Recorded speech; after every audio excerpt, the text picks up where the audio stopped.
한 번 내린 결정은 번복하기가 어렵습니다. 재미로 치는 화투에서도 낙장 불입이라고 하죠. 한 번 판에 내어놓은 패는 아차 싶어도 후회가 밀려와도 어쩔 수 없습니다. 다시 집어들이도록 패를 바꾸어낼 수 있도록 주변에서 허용해주지 않습니다. 우리 인생에서 내리는 결정들도 대부분은 번복하기가 참 어렵죠.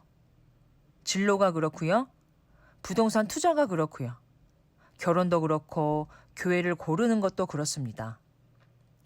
인생의 크고 작은 결정이 미치는 영향은 제각각이지만 한 번의 결정이 운명을 완전히 바꾸어버리는 경우도 있습니다. 평생 신앙생활을 해왔지만 잘못된 결정 한 번으로 신앙이 와르르 무너지는 경우가 있지요. 오늘 본문 속 이스라엘 백성들은 잘못된 선택을 한 후 크게 후회하는 중입니다. 하나님께서 준비시키시고 세워주시는 선지자를 거부하고 자신들의 취향에 맞는 사람들이 환호할 만한 정치적인 왕을 세우기로 결정했습니다. 앞서 말씀드린 대로 한번 결정을 내리면 돌이키기 힘들어요.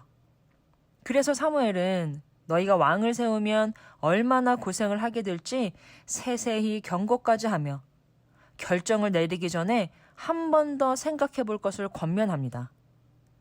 그러나 이스라엘 백성들은 그 경고를 무시하고 자신들의 뜻을 기어이 밀고 나갔습니다. 하나님께서는 마지못해 수락하셨고 사울을 왕으로 세워주셨습니다. 이제 이 결정은 돌이킬 수가 없습니다. 오늘 본문 속 늙은 사무엘은 은퇴를 앞두고 마지막으로 한 번 더 그들이 하나님의 주되심을 거부하고 다른 왕을 구한 죄악이 얼마나 크고 무서운 일인지를 알려주는데요. 본문 17절입니다.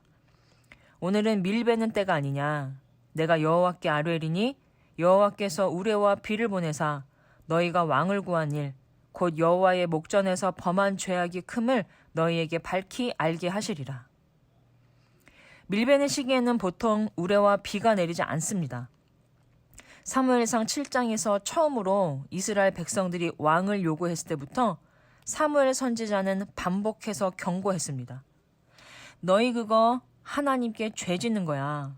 왕을 구하는 죄는 정말 커.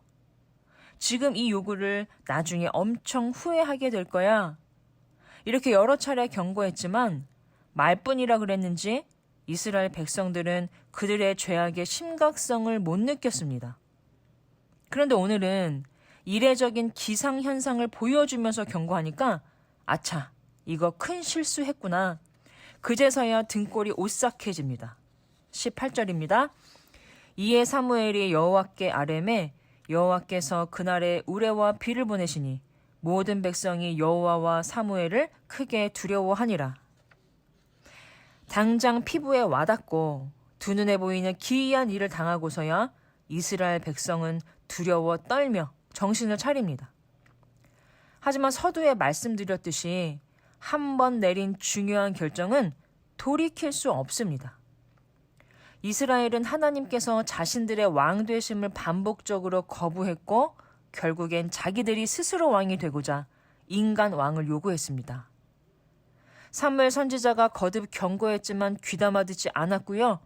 고집스럽게 왕을 세워버리고 난 후에야 뒤늦게 후회가 됩니다. 우레와 비를 통한 하나님의 강력한 사인을 보고 나서야 자신들이 잘못했다는 게 인정이 된 것이죠. 19절입니다. 모든 백성이 사무엘에게 이르되 당신의 종들을 위하여 당신의 하나님 여호와께 기도하여 우리가 죽지 않게 하소서. 우리가 우리의 모든 죄에 왕을 구하는 악을 더하였나이다. 하나님 앞에 죽을 죄를 지었다는 것을 이제야 깨달았습니다. 하지만 이미 늦었어요. 그럼 이제 어떻게 해야 할까요? 우리도 인생을 살면서 후회할 일을 종종 하곤 합니다. 잘못 내린 선택이었음이 뒤늦게 깨달아지고 되돌리고 싶을 때가 있는데요. 그럴 때 어떻게 해야 할까요? 이미 엎질러진 물이니 어쩔 수 없지. 내 엿보지. 내가 내린 결정이니 내가 감당해야지. 하고 살 수밖에 없는 걸까요? 하나님께서 오늘 본문 말씀을 통해 돌이킬 수 없는 상황에서 어떻게 살아야 하는지를 가르쳐 주십니다. 자, 우리가 잘못된 결정을 내리고 수습할 길이 없어 땅을 치며 후회할 때 하나님께서는 결코 시간을 되돌려주지 않으십니다. 시간 대신 다른 것을 되돌리시는데요. 그것은 바로 그 후에 막급한 문제를 들고 하나님 앞에 나와 기도하는 사람의 마음을 되돌려 주신다는 것입니다. 성도 여러분 꼭 기억하시기 바랍니다. 결정은 번복할 수 없습니다. 하지만 돌이킬 수 없는 결정을 내려버린 이후에도 그 상황에서 살아남는 길이 있는데요. 그것은 마음을 돌이켜서 오직 하나님만 섬기는 것입니다. 후회하고 있는 백성들을 향해 사무엘이 뭐라고 하는지 20절에 기록되어 있습니다. 사무엘이 백성에게 이르되 두려워하지 말라.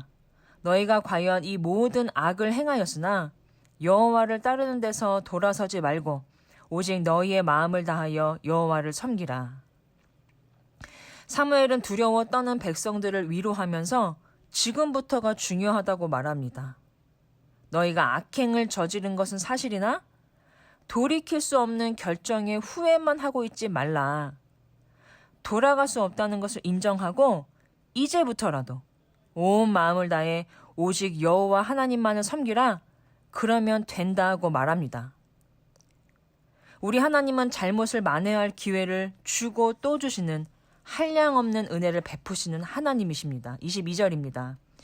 여호와께서는 너희를 자기 백성으로 삼으신 것을 기뻐하셨으므로 여호와께서는 그의 크신 이름을 위해서라도 자기의 백성을 버리지 아니하실 것이요. 하나님은 택하신 백성 이스라엘이 큰 잘못을 했지만 여전히 사랑한다고 말씀하시면서 너희가 고생은 좀 하겠지만 결코 망하지는 않을 것이라 위로해 주십니다. 이제부터라도 헛된 것을 따라가던 걸음을 돌이키면 이스라엘은 다시 일어서게 될 것입니다. 왜냐하면 한 번 택한 자기 백성을 버리지 않으시는 하나님의 성품 덕분입니다. 오늘 말씀을 보면서 우리 성도님들 인생에 어떤 잘못된 선택들이 떠오르시나요? 우리 모두는 이미 인생 최악의 결정을 내렸던 존재였습니다. 죄의 종노릇하며 살던 우리 모두는 하나님을 떠나기로 결정하고 내가 내 인생의 주인 되어 살던 죄인들입니다.